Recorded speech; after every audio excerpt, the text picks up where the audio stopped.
বেদানা নাম রাখছে ভিতরে হুদা দানা, ঠিক কিনা কর? এই বেদানার ভিতরে দানা আছে নাকি নাই? এক দুইটা দানা নাকি আরো বেশি? শুরুতে তো দানা, সামরার তলেতে দানা শুরু হয়েছে, মাইক পর্যন্ত হুদা দানা আর দানা, নাম রাখছে বেদানা। দানায় ভরা, নাম রাখছে বেদানা। রসে ভরা, কারণের আগে রস বাইয়া ফরন শুরু হয়, এটার নাম রাখছে আনারস। বেদাতে ভরা, সুন্নতের দেখা নাই, নাম রাখছে সুন্নি, ঠিক কিনা? আজব বাংলাদেশ, আজব বাংলাদেশ। এটার ভিতরে দুনিয়ার ফাঁকলামি চলতে আছে এলো, যে যেটা না এইটা কনের লেগে বইয়া রয়েছে। নাম দিছে সমাজ সেবক, হেতে সমাজরে বেড়াত লাগাইয়া টেহাটু হলইয়া ভাগ্যা গেছে গা, হেতে বিলে সমাজ সেবক। হগিন ডিবেডির লেগে গম আইছে, হেই গম খাইয়া বইয়া রয়েছে, ঠিক কিনা ক? লাভ হইল কি? নামের লগে কামের কোনো মিল নাই। তাই এই যে কথার লগে কাজের কোনো মিল নাই, কথা আসলে হেন খেরন নাই, তারা আইয়ে হেন খেরই নাই। কতবার কন যায় একটা কথা। এই জায়গাটা তারা পছন্দ হইছে, এই জায়গাটা ছাড়া আর জায়গা নাই, তারা এই জায়গাটা এইটা খুব সাংঘাতিক পছন্দ হয়েছে জায়গাটা। আমিও কি উঠতে খেলইলাম নাকি হেন, নাহলে মুহাদ্দিস হুজুরের কাছে আর দেখানো গিয়ে বইলাম জায়গাটা যখন বালা। বেটা একটা কথা কইলে বুঝন লাগবো না? আমি কইলে তারা করতে জানি বুচ্চুর করে বাড়ি আইয়ে, আর আমি যখন মাতি না তখন তারা এটা ফেসলা কোনের লেগে দিয়ে বইয়া থাকে। সরেন ওইদিকে গিয়ে বসান, ওই যে কালো গেঞ্জি যান বৈশা ওয়াজ শুনেন। আপনি কি মনে করছেন কতক্ষণ পরে মাইক সাইডে দিতে আসি? এটা সাংঘাতিক দেরি হইব এটা। সবাই কন আমিন। এবারে মনে করছে কতক্ষণ দাঁড়াই আমার কোনো মতো সময়টা কাটাই দিব, কতক্ষণ পরে যখন খেরাতে ফুরে যাবে তখন এনে টার ফাই বকি যাইতে আছে। তাহলে এই নবীরে পাঠাইলো রহমত, এটার প্রমাণ আছে নাকি নাই? প্রমাণ কি আমরা দিছি না আল্লাহ দিছে? আল্লাহর কথার ভিতরে কোনো সন্দেহ আছে? আচ্ছা, এর দূর পর্যন্ত বুঝছি নবীর মনটা নরম, নবী আমরার লাগিয়া রহমত, এর দূর পর্যন্ত আপনারা সবাই বুঝছেন। এবার জানার দরকার আছে, আচ্ছা এই যে রহমতরা, নবী যে রহমত, নবী যে নরম, কি লেগে এই দুনিয়াত ফাটাইছে, এটা একটু জানার দরকার আছে নাকি নাই? আল্লাহ কয় লাকাদ কানা লাকুম ফি রাসূলিল্লাহি উসওয়াতুন হাসানা। ও ভৈরবের মানুষ, ঝগড়ার চরের মানুষ, বিভিন্ন এলাকা থেকে আগত মানুষ, আল্লাহ কয় লাকাদ কানা লাকুম, এই যে নবী পাঠাইলাম, এই নবীর জীবনে তোমাদের জন্য রয়েছে উসওয়াতুন হাসানা। তিনি হইলেন মডেল, তিনি হইলেন আদর্শ, তিনি হইলেন নমুনা।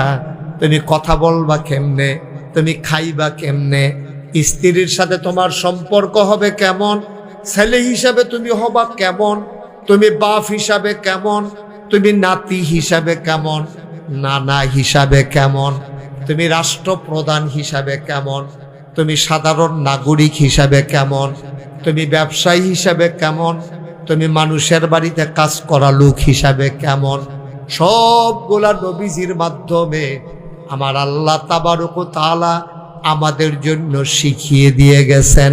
বলেন সুবহানাল্লাহ।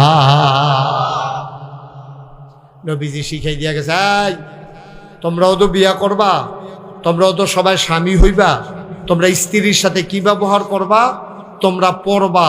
আমি তোমাদের আম্মা খাদিজার সাথে কি ব্যবহার করছি, তোমাদের আম্মা আয়েশা রাদিয়াল্লাহু তাআলা আনহা ওনার সাথে আমি কি ব্যবহার করছি, তোমরাও তোমাদের বউয়ের লগে এইরকম ব্যবহার করবা। তোমরা খবর লইবা, আমি কোনো সময় আমার ওয়াইফের গায়ে আমার 11 জন বিবি ছিল। কয়জন? কথা কয়েন সবাই, কয়জন? আমার 11 জন বিবি ছিল। 2 জন দুনিয়াত আমি থাকতে, 2 জন দুনিয়াতে বিদায় হইছে। আমার মৃত্যু পর্যন্ত, ইন্তেকাল পর্যন্ত আমি 9 জনের লগে একাধারে সংসার করছি। আমি কেউরে হাত তুলছিনি, কেউরে মারছিনি। তোমরা আগে জানিনা লইও তো, তোমরা না আমারে আদর্শ মানো, আমি না তোমরা নবী, আমি আমারে না তোমরা ফলো করো। তো আমি যদি আমার বউয়ের গাও হাত না তুলি, তো তুমি তোমার বউয়ের গাও হাত তুলতা কিনি? ঠিক কিনা কও? আমি যদি আমার বউয়ের গায়ে আঘাত না করি, তো তুমি আমার উম্মত হইয়া তো তুমি তোমার বউয়ের গায়ে আঘাত করবা কেমনে? তাইলে তো তুমি নবীর উম্মত হইতে এখন একটু ফাঁক ফুড়ে গেছে গা, এটা একটু হিসাব মিলাইতে হবে। ঠিক কিনা কও? আমি আমার মা পাইছি মাত্র 6 বছর বয়স পর্যন্ত, এরপরে 9 বছর বয়স পর্যন্ত আমি দাদা পাইছি।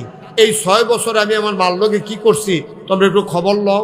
এরপরে আমি আমার মা পাই নাই, কিন্তু আমার দুধ মা হালিমাতুস সাদিয়া আমি পাইছি। আমার মায়ের সাথে আমি কি আচরণ করছি তোমরা এটা জানবা, জান না তোমরাও তোমাদের মায়ের সাথে এই আচরণ করবা। সুবহানাল্লাহ বলবেন না? এসব শিখাই দেওয়ার জন্য লাকাদ কানা লাকুম ফি রাসূলিল্লাহি উসওয়াতুন হাসানা, নবী হইলেন মডেল, তিনি আদর্শ, তিনি নমুনা। আমরা কেমনে কি করব সব নবী শিখাই দিয়া গেছে। টয়লেটও কেমনে যাইবেন এইটাও নবী শিখাইছে। টয়লেটও ডুহাম কি বাম ফাও দিয়া না ডাইন ফাও দিয়া, এটা শিখাইছে কে? নবীজি। আমরা শিখলাম কো? আমরা তো ডাইন ফাও দিয়া ঢুকা লাইলাম বল। নবীজি কইছে না, মসজিদও ঢুকবা ডাইন ফাও দিয়া, টয়লেটও ঢুকবা বাম ফাও দিয়া। টয়লেটেরতে বারুইবা ডান ফাও দিয়া, মসজিদেরতে বারুইবা বাম ফাও। সুবহানাল্লাহ কয় না রে? 3টা ডিলা ব্যবহার করবেন, টিস্যু করেন আর মাটির চাক্কা করেন। শীতকালে কোন দিকের ঢিলা কোনটা প্রথম শুরু করতে হইব এইটাও মাসালা আছে। গরমকালে শুরু করতে হইব কি সামনের তে পিছে না পিছের তে সামনে, এটি সব নবীজি শিখাই দিয়া রাখছে। গরমের দিনও সামনের তে পিছনো, আর শীতকালও পিছের তে সামনে শুরু করতে হইব। এটি হইল এই নবীর সুন্নাহ। এটি যখন নবীজি শিখায় গোসল করবো কেমনে, অজু করবো কেমনে, নবীজি দেখায় গোসলের 3 ফরজ, অজুর 4 ফরজ। আসো আসো আসো তোমরা বসো, বদনা দিয়া পানি আনো, আমি দেখাই দিতে আসি কেমনে অজু করবা। আসো আমি দেখাই দিতে আসি তোমরা কেমনে টয়লেটও ঢুকবা।